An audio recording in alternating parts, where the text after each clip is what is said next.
का नाम क्या है और अपना परिचय दें क्या है?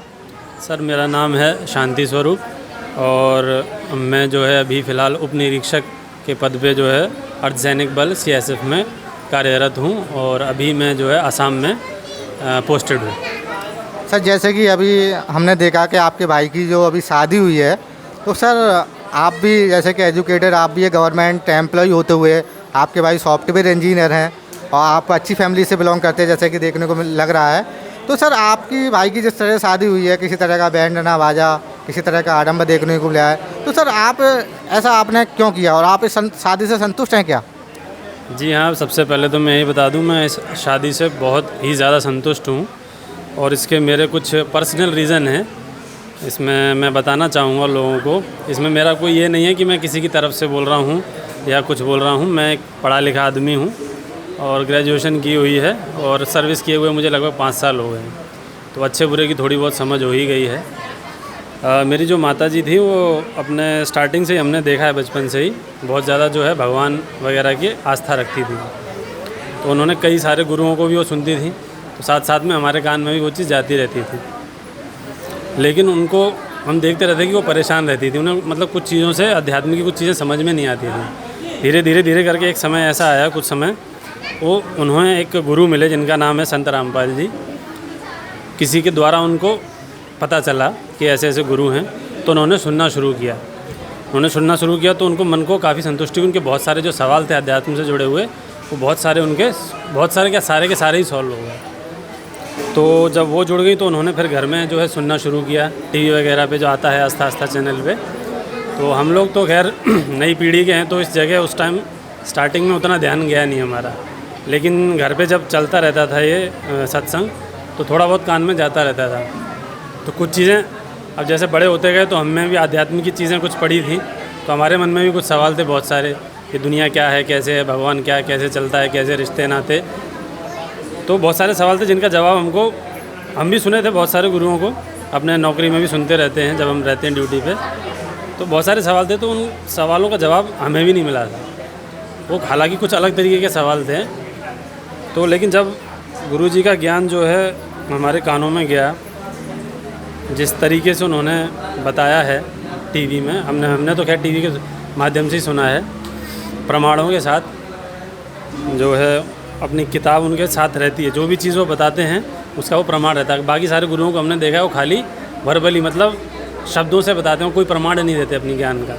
लेकिन गुरुजी की जो सबसे पहली अच्छी बात हमको ये लगी कि वो जो भी बता रहे हैं उसका वो जो भी ग्रंथ है उससे संबंधित प्रमाण सहित है, दिखा करके आपको लिखा हुआ, जो क्या लिखा हुआ उस हिसाब से बताते हैं। तो ये चीज़ हमको अच्छी लगी, जो कि जिससे कि मैं उसकी तरफ थोड़ा सा खिंचा कि हाँ भाई ये आदमी जो है लगता है कुछ बता रहा है, किताबों में लिखा हुआ तो कुछ ठीक ही बता रहा होगा। तो फिर हमने धीरे धीरे सुनना शुरू किया और हमारे मन में भी जो सवाल थे, बहुत सारे सवाल, दीन दुनिया को लेके, क्या कैसे चलता है, कौन भगवान परमात्मा, कैसे संबंध हुए हैं इस दुनिया में, कैसे आना जाना, बहुत सारी चीज़ें मेरी सुलझ गई। हालांकि मैंने अभी तक नामदान नहीं लिया है, एक बार लिया था, लेकिन कुछ कारण के वर्ष जो है वो छूट गया नामदान और अभी भी नहीं ले पा रहा हूँ, कुछ वजह है मेरी। लेकिन मैं उम्मीद करता हूँ कि परमात्मा की कृपा रहेगी तो फ्यूचर में मैं भविष्य में जो है नामदान मैं लूँगा। और रही बात शादी की, तो गुरुजी का जो नियम है, जो नामदान है, इनकी जो संस्था है, जो भी लोग हैं इनमें जुड़े हुए, इनके बहुत सारे नियम हैं, जिसमें जो नियम हम नॉर्मली तौर पे डिस्कस करते हैं, आम आदमी भी डिस्कस करता है, हमको दारू नहीं पीनी चाहिए, सिगरेट नहीं पीनी चाहिए, ये नहीं करना चाहिए, लेकिन वो खाली बात ही बोलता है। बात ख़त्म हुई जाकर के खुद जाकर के जो है वही नशे सारे शुरू करता है, गलत काम। लेकिन मैंने देखा इस नाम को लेकर के जो लोग जुड़े हुए हैं बहुत ही सख्ती से नियम पालन करते हैं। और जितने भी लोग जुड़े हुए हैं, मैंने मेरे आँखों देखी है, खुद फील किया है मैंने कि जो है नियम से जुड़े हुए हैं और किसी भी तरीके का कोई भी गलत काम वो लोग नहीं करते हैं। तो इस समाज से जुड़े हुए अगर किसी से भी आप बातचीत करोगे तो आपको इतना विश्वास रहेगा कि ये आदमी गलत नहीं है। ठीक, तो जो शादी हुई है, जिस परिवार से हुई है, उन्होंने भी नामदान लिया हुआ है। तो हमने नॉर्मली क्या होता है, बहुत खोजबीन होती है, लड़के वाले लड़की वालों के बारे में पूछते हैं, पता करते हैं, रिश्तेदार से गाँव जाना आना।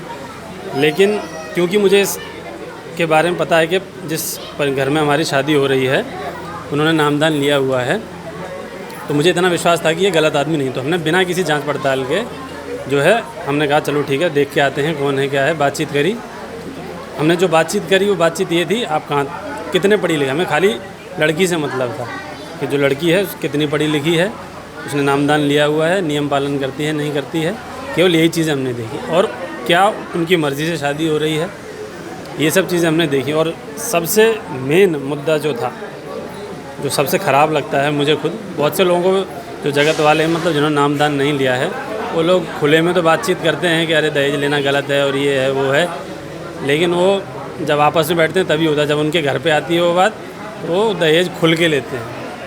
उस टाइम कोई नहीं सोचता कि लड़की वाले के माता पिता ने किस मेहनत से वो पैसा कमाया है, कैसे अपने बच्चों को पाला है, और शादी में अगर वो इतना सब कुछ खर्च करेंगे और अपनी बच्ची को दे देंगे दहेज वगैरह, तो आगे उनका घर कैसे चलेगा। ये चीज़ खुद सोचनी चाहिए लड़के वाले पक्षों को। भले ही अगर किसी के पास लड़की नहीं है उनको भी सोचना चाहिए, हालांकि उनके लिए मुश्किल होगा। तो ये चीज़ मुझे बहुत अच्छी लगी कि इसमें दहेज का कोई भी सिस्टम नहीं है किसी भी तरीके का, एक पैसे का भी, ना पैसा ना सामान ना कपड़ा ना कुछ है। सर आजकल की युवा पीढ़ी को जो इसकी लत में लगी हुई है, तो आज की युवा पीढ़ी को आप क्या संदेश देना चाहेंगे सर? जी मैं बताना चाहूँगा, एक बहुत छोटा सा संदेश है मेरा कि समय बहुत ख़राब आ रहा है, आगे चल के जो है चीज़ें बहुत बेहतर नहीं मिलेंगी आपको। समय जो है ख़राब ही आता जाएगा, तो उस चीज़ से बचने के लिए आपको खुद में सुधार करना पड़ेगा। और खुद में सुधार आदमी अपनी इच्छा शक्ति से कोशिश करता है, लेकिन कुछ समय ऐसा आता है कि उसकी इच्छा शक्ति जो है फिर टूट जाती है। वो अपने जो नियम बनाता है कि मैं ऐसा नहीं करूँगा, ऐसा नहीं करूँगा, ऐसे चलना है, उसकी इच्छा शक्ति टूट जाती है। क्योंकि आजकल के जो लोग हैं मतलब जो मानसिकता हो गई है कि कुछ ना कुछ प्रेशर चाहिए तब वो लोग सीधे चलते हैं। तो मैं उनसे ये कहना चाहूँगा कि आप जो है गुरुओं को सुनिए, सभी गुरुओं को सुनिए। अगर आप में मतलब थोड़ी बहुत भी आध्यात्मिक सोच है आपकी तो आप सुनिए, और फिर ये गुरु जी हैं संत रामपाल जी महाराज, इनको सुनिए, ठीक है। अगर आपको कुछ डिफरेंस लगता है और आपको लगेगा, जहाँ तक अगर आप मन से सोचेंगे, अपनी इच्छा से देखेंगे ध्यान से, तो आपको डिफरेंस लगेगा। और बहुत सारे नियम इनके ऐसे हैं जो आपको एकदम सही रास्ते पे लेके जाएंगे। अगर आप गलत रास्तों पे भी चल रहे हैं, कुछ गलत चीज़ें कर रखी हैं आपने, जैसे कि सिगरेट, बीड़ी, पान, तंबाकू, गुटखा, शराब, ये सब करते हैं, या कुछ गलत काम करते हैं, कुछ काम ऐसे होते हैं जो हमें लगता है कि सही हैं, लेकिन जब हमें ज्ञान की प्राप्ति होती है, जब हम जुड़ते हैं किसी धर्म से, तब हमें पता चलता है कि अरे नहीं, मैं तो सोच रहा था ये गलत है, सही है, ये तो बहुत बड़ा अनर्थ कर रहा था। तो ये चीज़ आपको मिलेगी, आप सुनिए।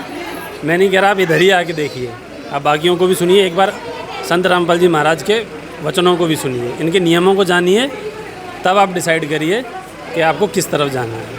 बहुत बहुत धन्यवाद सर।